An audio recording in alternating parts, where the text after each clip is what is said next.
Bapak Ibu pensiunan ASN jangan skip informasi ini dulu karena kabar yang lagi ditunggu jutaan purna bakti di seluruh Indonesia sampai detik ini masih bikin banyak orang penasaran dan bertanya-tanya.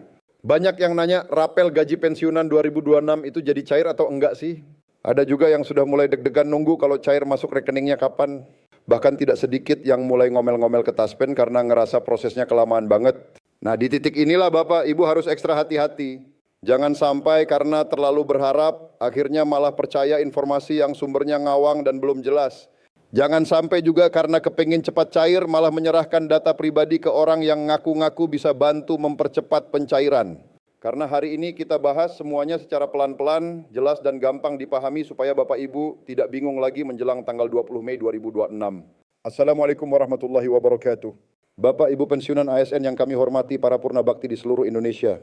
Semoga Bapak Ibu semua selalu diberi kesehatan, rezeki yang cukup, hati yang tenang, dan keluarga yang selalu mendampingi dengan penuh kasih sayang. Hari ini kita kembali ngobrolin satu topik yang panas banget, ramai banget, dan memang paling ditunggu-tunggu, yaitu soal rapel gaji pensiunan ASN tahun 2026. Ini bukan sekedar kabar lewat, bukan sekadar obrolan angin lalu, ini menyangkut hak Bapak Ibu sebagai pensiunan. Ini menyangkut uang yang selama ini dinanti-nanti banyak keluarga pensiunan. Dan yang paling penting ini menyangkut kejelasan informasi supaya Bapak Ibu tidak gampang goyang oleh kabar yang simpang siur di luar sana. Coba deh Bapak Ibu ingat-ingat sudah berapa banyak kabar yang masuk ke grup WhatsApp keluarga, sudah berapa banyak video yang lewat di beranda media sosial dengan judul yang heboh banget. Ada yang bilang rapel sudah pasti cair minggu ini. Ada yang bilang pada tanggal tertentu dana langsung masuk rekening. Ada yang bilang Taspen sudah siap membayar. Ada juga yang bilang pencairan tertunda karena ada masalah internal. Nah, dari semua info itu mana yang benar-benar bisa dipercaya? Ini yang harus kita luruskan bareng-bareng. Jangan sampai Bapak dan Ibu cuma baca judul lalu langsung percaya. Jangan juga karena ada yang bilang ini resmi Bapak, Ibu langsung menyebarkan ke teman-teman pensiunan yang lain. Di zaman sekarang informasi memang nyebar kencang banget, tapi masalahnya tidak semua informasi yang cepat itu benar. Kadang justru yang paling cepat malah yang paling belum jelas. Pertanggal 20 Mei 2026 ini pembahasan mengenai rapel dan penyesuaian gaji pensiunan ASN memang masih jadi perhatian besar. Banyak pensiunan berharap sebelum pertengahan Mei dan rapel sudah bisa masuk rekening. Harapan seperti itu wajar banget, sangat wajar. Karena buat pensiunan tambahan penghasilan itu bukan hal kecil. Ada yang menunggu untuk kebutuhan obat, ada yang menunggu untuk bantu anak dan cucu, ada yang menunggu untuk nutup kebutuhan dapur, ada juga yang cuma ingin sedikit lebih lega setelah sekian lama menanti kepastian. Tapi Bapak Ibu kita harus bicara jujur sampai titik ini. Proses resmi yang jadi syarat utama pencairan belum bisa dianggap selesai sepenuhnya. Dan ini bukan berarti kita mau bikin Bapak Ibu kecewa. Justru sebaliknya kita ingin Bapak Ibu paham alurnya dengan benar. Karena kalau alurnya paham Bapak Ibu tidak akan gampang panik, tidak gampang marah ke pihak yang salah, dan tidak mudah ketipu sama oknum yang memanfaatkan keadaan. Sekarang kita mulai dari nama yang paling sering disebut setiap kali ngomongin urusan pensiunan ASN, yaitu PT Taspen. Setiap kali bicara soal gaji pensiunan, rapel, pensiun bulanan, dan pencairan dana, nama Taspen hampir selalu muncul. Banyak Bapak Ibu yang bertanya, kenapa Taspen belum mencairkan? Ada yang kesal dan bilang, saya Taspen ini sebenarnya lagi nunggu apa? Ada juga yang curiga, jangan-jangan dananya sudah ada tapi ditahan. Bapak Ibu, bagian ini penting sekali. Tolong dengarkan baik-baik. Taspen itu bukan pembuat kebijakan. Taspen bukan pihak yang menentukan apakah tahun 2026 ada kenaikan gaji pensiunan atau tidak. Taspen juga bukan pihak yang memutuskan berapa besar kenaikannya. Taspen tidak bisa tiba-tiba ambil keputusan sendiri lalu bilang, oke, mulai hari ini semua pensiunan kita bayarkan rapelnya. Tidak bisa begitu Bapak Ibu. Negara punya aturan pencairan dana pensiunan, apalagi yang menyangkut jutaan orang, tidak bisa dilakukan hanya karena kabar viral, tidak bisa cuma karena masyarakat ramai minta, tidak bisa karena banyak video bahas hal itu. Harus ada dasar hukum, harus ada perintah resmi, harus ada mekanisme yang sah. Posisi Taspen dalam proses ini adalah sebagai pelaksana teknis. Artinya Taspen akan bergerak setelah ada keputusan resmi dari pemerintah pusat. Taspen baru bisa melakukan pembayaran kalau sudah ada landasan hukum yang jelas, anggaran yang siap, dan instruksi pencairan yang sah. Jadi kalau sampai hari ini dana belum masuk, belum tentu masalahnya ada di Taspen. Bisa jadi memang proses di tingkat kebijakan masih belum selesai. Supaya lebih gampang dibayangin, anggap saja begini Bapak Ibu. Taspen itu seperti kasir di sebuah bank. Kasirnya sudah datang pagi-pagi, komputer sudah nyala, data nasabah ada, sistem siap, bahkan uangnya mungkin sudah tersedia dalam sistem. Tapi kasir itu tidak bisa sembarangan kasih uang ke siapapun kalau belum ada perintah resmi dari manajemen atau belum ada prosedur lengkap. Kalau kasir nekat mencairkan tanpa perintah, justru itu bisa jadi pelanggaran. Begitu juga dengan taspen. Mereka tidak bisa bergerak hanya karena masyarakat sudah menunggu. Mereka harus tunggu lampu hijau. Dan lampu hijau itu bukan sekadar ucapan biasa. Lampu hijau itu harus berbentuk aturan resmi, kesiapan anggaran, dan surat perintah pencairan. Nah, pertanyaannya sekarang, apa saja yang harus terjadi sebelum pencairan benar-benar bisa dilakukan? Ada 3 tahapan besar yang wajib Bapak Ibu pahami. 3 tahapan ini seperti rantai yang saling terhubung. Kalau satu saja belum selesai, proses berikutnya tidak bisa jalan, jadi dana tidak bisa begitu saja masuk ke rekening sebelum semua tahap ini tuntas. Tahap pertama adalah penerbitan peraturan pemerintah atau biasa disebut PP. Ini adalah dasar hukum utama. Tanpa PP, proses pencairan belum punya pegangan hukum yang kuat. Di dalam PP inilah biasanya diatur siapa yang berhak menerima, berapa besar penyesuaiannya, sejak kapan berlaku, bagaimana mekanisme pembayarannya, dan ketentuan lain yang jadi dasar pelaksanaan di lapangan. Jadi meskipun di media sosial ramai banget kabar soal rapel, tetap saja yang jadi pegangan bukan komentar netizen, bukan kabar grup WhatsApp, bukan potongan video, tapi aturan resmi. Kalau PP belum terbit, maka kabar pencairan belum bisa dianggap pasti. Bapak, Ibu boleh berharap, boleh memantau perkembangan, tapi jangan langsung menganggap dana sudah pasti masuk pada tanggal tertentu sebelum ada dasar hukum yang benar-benar sah. Tahap kedua adalah harmonisasi anggaran. Ini juga sangat penting. Banyak orang cuma berpikir, wah kalau pemerintah mau ya tinggal cairkan saja. Padahal sesederhana itu tidak. Kita sedang bicara jutaan pensiunan ASN di seluruh Indonesia dari Sabang sampai Merauke, dari Mianga sampai Rote, jumlah penerimanya sangat besar. Kalau ada penyesuaian gaji dan rapel, maka dana yang dibutuhkan juga besar banget. Karena itu pemerintah harus memastikan anggarannya tersedia dan sesuai dengan postur APBN 2026. Disinilah peran pengelolaan keuangan negara jadi sangat penting. Pemerintah tidak boleh asal mencairkan tanpa perhitungan. Sebab keuangan negara harus dijaga. Ada banyak kebutuhan lain yang juga harus dibiayai. Ada pendidikan, kesehatan, infrastruktur, subsidi, bantuan sosial, pertahanan, dan berbagai program nasional lainnya. Ini bukan soal pemerintah tidak peduli kepada pensiunan. Ini soal memastikan kebijakan yang dijalankan tetap aman secara fiskal. Kalau kebijakan sudah diputuskan, anggarannya harus benar-benar siap. Jangan sampai ada keputusan yang terdengar manis di awal, tapi pas pelaksanaan malah bermasalah. Karena dana belum siap, maka harmonisasi anggaran menjadi tahap yang tidak boleh dilewati. Tahap ketiga adalah surat perintah pencairan.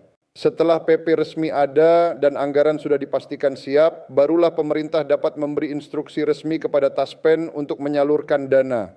Di titik inilah Taspen mulai bisa bekerja secara teknis, data pensiunan dicek, sistem pembayaran disiapkan, rekening penerima diproses, lalu pencairan dilakukan sesuai ketentuan yang berlaku. Jadi urutannya jelas banget. Pertama, PP harus terbit. Kedua, anggaran harus diharmonisasi dan dipastikan tersedia. Ketiga, surat perintah pencairan diterbitkan. Setelah itu barulah Taspen menjalankan pembayaran. Tidak bisa dibalik. Tidak bisa Taspen membayar dulu lalu aturan menyusul. Tidak bisa juga dana dicairkan hanya karena banyak orang sudah tidak sabar. Dalam urusan negara semua harus tertib. Sekarang kita masuk ke pertanyaan yang paling sering bikin Bapak Ibu cemas. Kalau nanti kebijakan kenaikan berlaku mulai Januari 2026, tapi pencairannya baru dilakukan beberapa bulan kemudian, apakah hak bulan-bulan sebelumnya hilang? Apakah uang yang belum dibayarkan itu hangus? Apakah pensiunan cuma menerima mulai bulan pencairan saja? Bapak Ibu, secara prinsip kalau sebuah kebijakan sudah resmi disahkan dan ditetapkan berlaku sejak tanggal tertentu, maka selisih pembayaran dari periode sebelumnya biasanya dihitung sebagai rapel. Artinya kalau aturan menyebut berlaku mulai Januari, sementara pembayaran baru dilakukan beberapa bulan setelahnya, maka kekurangan dari bulan-bulan sebelumnya dapat dihitung sebagai rapel sesuai ketentuan resmi. Jadi hak Bapak, Ibu tidak otomatis hilang hanya karena pencairan dilakukan belakangan. Inilah makna rapel. Rapel adalah pembayaran kekurangan atau selisih dari periode sebelumnya sejak kebijakan dinyatakan berlaku. Namun sekali lagi semua itu harus berdasarkan aturan yang sah. Jangan sampai Bapak Ibu langsung menyimpulkan semua sudah pasti cair hanya karena mendengar kata rapel. Harapan ada, pembahasan ada, tapi kepastian tetap menunggu aturan resmi. Disinilah kita harus seimbang. Jangan terlalu pesimis, tapi jangan juga terlalu mudah percaya. Jangan langsung kecewa sebelum proses selesai, tapi jangan juga langsung kegirangan sebelum ada pengumuman resmi. Sikap terbaik adalah tenang, waspada, dan terus memantau sumber informasi yang terpercaya. Bapak, Ibu, ada satu hal yang sangat kami khawatirkan dalam situasi seperti ini. Saat kabar soal uang lagi ramai dibicarakan, biasanya penipuan juga ikut naik. Ini sudah sering terjadi. Ada oknum yang memanfaatkan harapan masyarakat. Mereka tahu banyak pensiunan sedang menunggu rapel. Mereka tahu banyak orang ingin pencairan cepat. Maka mereka masuk dengan berbagai cara. Ada yang mengirim pesan pribadi mengaku sebagai petugas Taspen.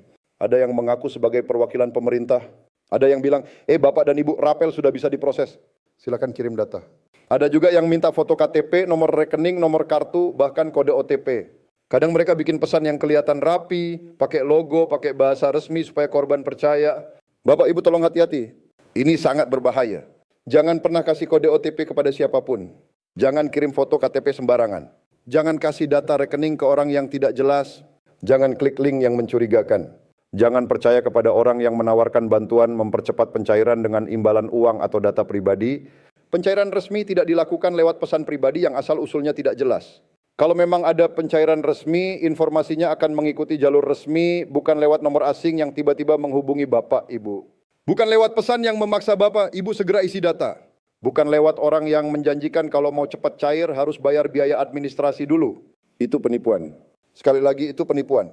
Bapak Ibu juga harus lebih hati-hati saat menerima informasi di grup WhatsApp.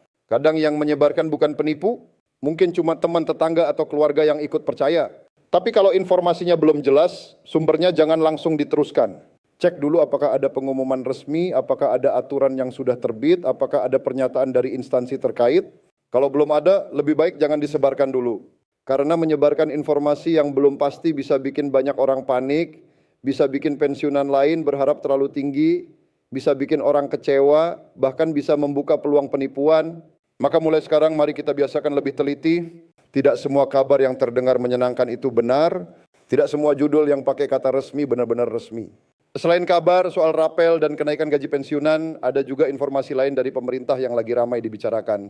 Presiden baru-baru ini melakukan kunjungan ke Gorontalo untuk meresmikan Kampung Nelayan Merah Putih. Program ini jadi bagian dari upaya pemerintah dalam memperkuat kehidupan nelayan di berbagai daerah. Dalam program itu, pemerintah punya rencana besar untuk membangun kurang lebih 396 kampung nelayan di seluruh Indonesia pada tahun ini.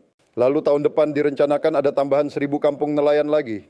Dan begitu seterusnya, setiap tahun program ini diarahkan untuk memperkuat ekonomi masyarakat pesisir, terutama nelayan kecil yang selama ini memang butuh dukungan fasilitas akses dan sarana produksi.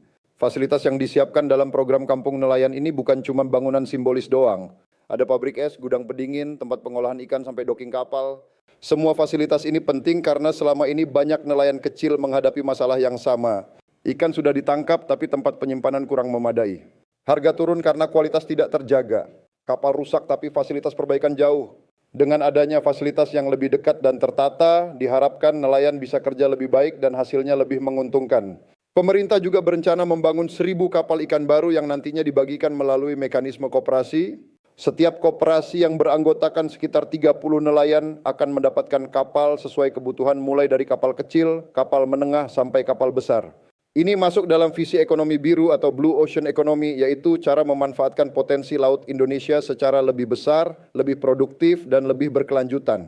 Indonesia itu negara kepulauan, lautnya luas banget, potensi ikannya besar, tapi potensi besar itu tidak akan memberi manfaat maksimal kalau nelayan kecil tidak dapat dukungan yang cukup. Karena itu, program seperti ini diharapkan bisa jadi jalan untuk meningkatkan kesejahteraan masyarakat pesisir. Selain kampung nelayan, program makan bergizi gratis atau MBG juga terus diperluas. Di Gorontalo sudah banyak sekolah yang menerima program ini. Meskipun masih ada beberapa yang belum, pemerintah menargetkan sekolah-sekolah yang membutuhkan bisa terlayani sebelum akhir tahun. Program ini penting karena menyangkut anak-anak sekolah, gizi, kesehatan, dan masa depan generasi muda. Kemudian ada juga program layar pintar yang sedang digencarkan. Tahun ini setiap sekolah ditargetkan menerima 3 layar pintar tambahan. Dengan begitu diharapkan setiap sekolah memiliki 4 ruang kelas yang dilengkapi layar pintar sebelum akhir tahun. Kedepannya semua ruang kelas di Indonesia diharapkan bisa memiliki fasilitas e-teknologi ini agar proses belajar mengajar jadi lebih interaktif dan merata. Namun Bapak Ibu, setelah melihat berbagai program pemerintah tersebut, kita kembali lagi ke topik utama yang paling dekat dengan kehidupan pensiunan, yaitu rapel dan kenaikan gaji pensiunan ASN 2026. Karena bagi Bapak Ibu yang paling penting sekarang adalah kepastian. Bukan cuma wacana, bukan cuma harapan, tapi kepastian yang jelas. Kapan aturan terbit, kapan anggaran siap, kapan surat perintah pencairan keluar, dan kapan dana benar-benar masuk ke rekening. Mari kita rangkum kembali secara pelan-pelan supaya tidak ada yang terlewat. Pertama, kabar mengenai rapel dan kenaikan gaji pensiunan ASN tahun 2026 memang sedang ramai jadi perhatian. Banyak pensiunan membicarakannya, banyak yang menunggu, banyak yang berharap. Jadi ini bukan isu kecil. Ini isu besar yang menyentuh jutaan purna bakti. Kedua, pencairan tidak bisa dilakukan tanpa dasar hukum resmi. Dalam hal ini, peraturan pemerintah atau PP menjadi kunci utama. Kalau PP belum terbit, maka belum ada fondasi hukum yang cukup kuat untuk pencairan. Jadi Bapak Ibu harus menjadikan PP sebagai patokan penting, bukan hanya kabar viral di media sosial. Ketiga, anggaran harus tersedia dan selaras dengan APBN 2026. Ini penting karena jumlah pensiunan sangat besar. Kalau ada rapel dan EE penyesuaian, tentu dana yang dibutuhkan tidak sedikit. Pemerintah harus menghitung dengan cermat agar kebijakan ini bisa dijalankan tanpa mengganggu stabilitas keuangan negara. Keempat, setelah PP terbit dan anggaran siap, barulah ada surat perintah pencairan kepada Taspen. Surat inilah yang jadi dasar teknis bagi Taspen untuk melakukan pembayaran kepada para pensiunan yang berhak. Kelima, Taspen hanya pelaksana teknis. Jadi jangan langsung menyalahkan Taspen kalau pencairan belum terjadi. Taspen tidak bisa mencairkan dana tanpa perintah resmi. Mereka harus mengikuti aturan yang berlaku. Keenam, kalau kebijakan resmi sudah ditetapkan berlaku sejak tanggal tertentu, maka selisih yang belum dibayarkan dapat dihitung sebagai rapel sesuai ketentuan. Jadi secara prinsip, hak pensiunan tidak hilang begitu saja selama memang sudah diatur dalam peraturan yang sah. Ketujuh, pensiunan harus sangat waspada terhadap penipuan. Jangan kasih data pribadi. Jangan kirim OTP, jangan klik link sembarangan, jangan bayar apapun kepada pihak yang ngaku bisa mempercepat pencairan. Semua proses resmi punya jalurnya sendiri. Bapak, Ibu yang kami hormati, kita semua tentu berharap agar sebelum tanggal 20 Mei 2026 sudah ada kepastian yang lebih jelas. Kita berharap PP segera diterbitkan. Kita berharap harmonisasi anggaran segera selesai. Kita berharap instruksi resmi kepada Taspen segera keluar. Karena bagi pensiunan ini bukan sekadar angka di atas kertas. Ini bukan sekadar berita. Ini adalah kebutuhan hidup. Ada pensiunan yang harus beli obat rutin setiap bulan. Ada yang biaya kesehatannya terus meningkat. Ada yang masih bantu anak atau cucu. Ada yang ingin memperbaiki rumah. Ada yang punya cicilan. Ada yang ingin sekedar punya tabungan kecil supaya hari tua terasa lebih tenang. Jadi ketika bicara soal rapel, kita bukan hanya bicara soal uang, kita bicara soal rasa aman, kita bicara soal penghargaan, kita bicara soal ketenangan batin para purna bakti. Bapak Ibu pensiunan ASN sudah mengabdi bertahun-tahun. Ada yang dulu jadi guru, mendidik anak bangsa dari pagi sampai siang. Ada yang kerja di kantor pemerintahan, melayani masyarakat dengan sabar. Ada yang bertugas di daerah terpencil. Ada yang menghabiskan masa mudanya untuk administrasi negara, pelayanan publik, pendidikan, kesehatan, keamanan, dan berbagai bidang lainnya. Maka sangat wajar kalau di masa pensiun Bapak, Ibu berharap ada perhatian yang layak dari negara. Namun sambil berharap kita juga perlu tetap bijak, jangan panik, jangan gampang terpancing, jangan langsung percaya kabar yang belum jelas, jangan pula kehilangan harapan. Kita tunggu prosesnya dengan tenang. Kita ikuti informasi resmi. Kita saling mengingatkan sesama pensiunan supaya tidak tertipu. Kalau ada kabar baru, cek dulu sumbernya. Kalau ada yang minta data, jangan langsung percaya. Kalau ada yang menjanjikan pencairan cepat, curigai dulu. Bapak Ibu di tengah situasi seperti ini, yang paling dibutuhkan bukan cuma rasa ingin tahu, tapi juga ketenangan. Karena seringkali orang yang paling panik justru paling gampang jadi korban. Ya,